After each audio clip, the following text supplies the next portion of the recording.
Alright folks, buckle up to dive deep into this wild ride. Because this ain't just a story, it's a gauntlet of adversity, of heroism and chaos. So it's the spring of '72. What a time to be alive, or more accurately, to be fighting for it.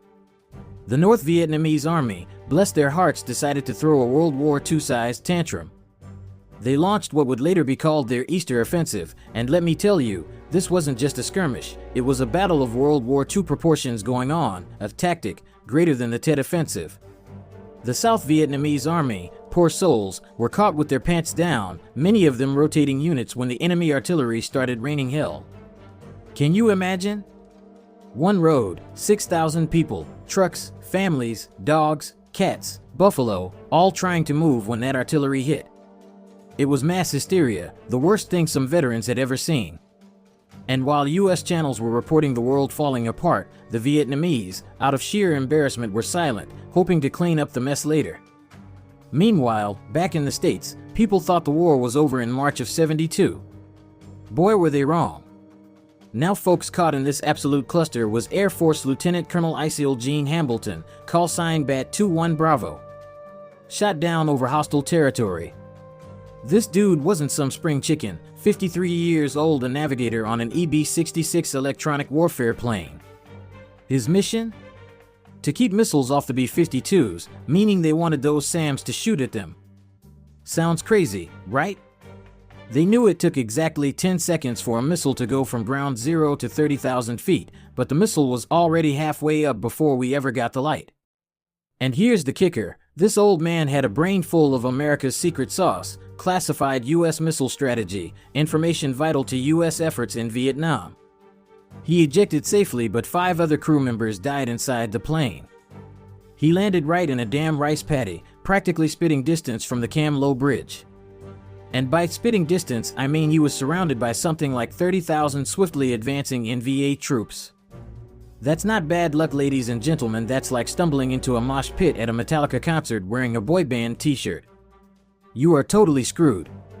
America, being America, immediately sent in the cavalry.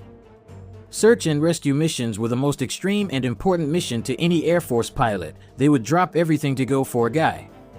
The hero of these missions, the HH-53 helicopter, affectionately known as the Jolly Green Giant, had a slogan, that others might live.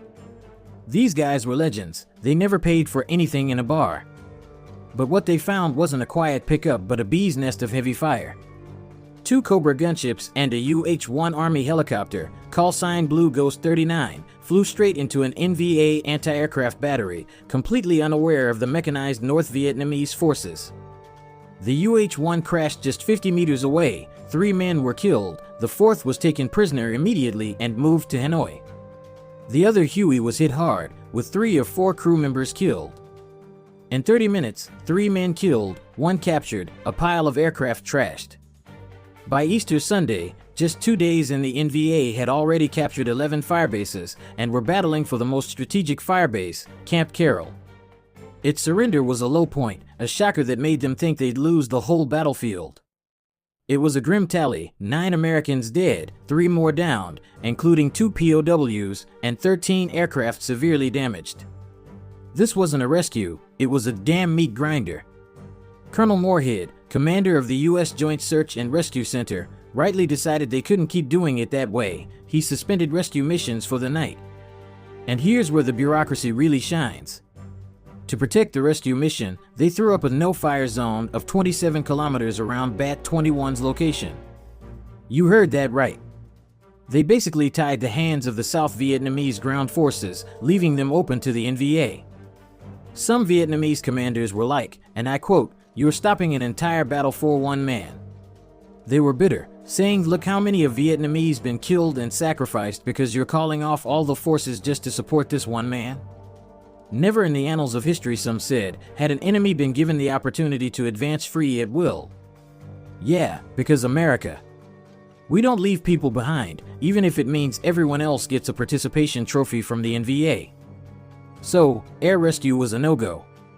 Moorhead contacted Marine Lieutenant Colonel Andy Anderson, an expert in ground-based rescue operations, who then assembled a team of South Vietnamese Sea Commandos.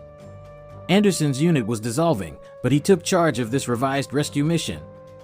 Time for Plan B, ground rescue. Who are you gonna call? Anderson and Navy SEAL Lieutenant Tom Norris. Norris, a fresh 28-year-old, dreamed of flying A-4 Skyhawks but had depth perception issues, so he joined the SEALs.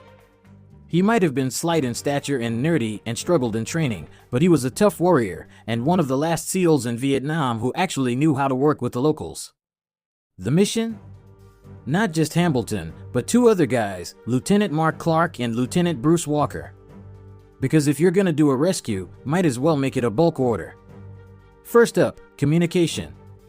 Can't just radio, enemies listening. So they tapped into Hambleton's brain. Turns out he was an avid golfer with a photographic memory for courses. So they fed him coded instructions like, and I quote, "Number 1 at Tucson National is 408 yards running southeast." They told him they were going to play 18 holes of golf, and Hambleton, at first, thought they were crazy. But a golf ball means distance and direction, and Hambleton knew those holes 1,000 times. While the NVA were scratching their heads, Gene was navigating minefields and enemy-occupied villages like he was putting for Eagle. This code was crucial for operational security. Norris embarked on his first attempt with a team of 5 South Vietnamese Sea Commandos. Their plan was to swim upriver, and Clark would float down to meet them. But the current was too swift, so they began an overland insertion along the river banks, moving slowly past enemy tanks, trucks, and patrols. Their first score, Lieutenant Mark Clark, recovered after 7.5 days dodging NVA forces. Dude floated right past them in the river due to swift currents. Norris, being Norris, went into the water alone, without backup, and literally talked the guy back to safety, convincing him he was a good guy by relaying information only Clark would know. Talk about determination. But just as things were looking up, their forward operating base got lit up like a Christmas tree with heavy mortar and rocket attacks. It wiped out probably half of that Vietnamese unit that was there, Norris recalled, as people saw their buddies get blown away. LTC Anderson got hit and was medevaced out. Norris's team shrunk faster than my last paycheck. Meanwhile, Hambleton was circling the drain. He had been exposed to the elements for 9 days without food or clean water, had a broken wrist, and was near delirious. He was 45 pounds lighter, missing radio calls, barely able to grunt. When a survival kit was airdropped, he couldn't even get to it. This old bird was cooked. Most of the remaining South Vietnamese commandos were like, "Nope, not today, Satan," getting nervous about the number of enemy units. But then, Petty Officer 3rd Class Nguyen Van Kiet stepped forward. Norris told him straight up, "This may be a one-way trip, we may not be coming back." Kiet's response? Probably something like, "You mean, like Tuesday?" He just looked at Norris and said, "Okay," he was just one solid soldier. These two mad lads disguised themselves as local fishermen, hopped in a small sampan, and paddled straight into the NVA's living room. They moved so quietly, they passed sleeping guards. Kiet's calmness under pressure was legendary. He was literally keeping the enemy confused when they got spotted by patrols. That's some next-level poker face. They took a sampan from a bombed-out fishing village, navigating past NVA soldiers and equipment on a bridge they thought was destroyed. They found Hambleton, looking like a skeleton in uniform, collapsed just 50 yards from a massive NVA encampment. Norris felt very fortunate to park right where Hambleton was sitting. They scooped him up, stuffed him in the sampan, and basically turned him into a bush with life vests, bamboo, and vegetation to camouflage him. Hambleton was in and out of consciousness, rambling at times, which was of major concern when NVA units sighted them. They heard someone calling, "Hey, stop." "Yeah, come here," and saw 3 NVA soldiers walking towards them, but the trail they were on didn't follow the river, so they got hung up in the vegetation and couldn't keep pace. The return trip? A scenic tour through hell. They got lit up by a bunker with heavy machine gun fire. Kiet, quick as a flash, pulled them immediately behind a riverbank, camouflaged the boat with vegetation, and flipped it for cover. While Norris was calling in devastating airstrikes to make it rain, freedom, even directly on their own position at one point, Kiet was basically saying, "Hold my beer." Kiet even famously quipped to Norris, "What in the world have you gotten me into?" They dodged everything from small arms to mortars and rockets as they pressed on, with NVA troops converging on the river. Norris called for smoke, and a Sandy dropped 2 smoke bombs, obscuring the river just long enough for them to emerge from the mist. Finally, they reached safety, and Hambleton was carried out like the hero he was by South Vietnamese soldiers.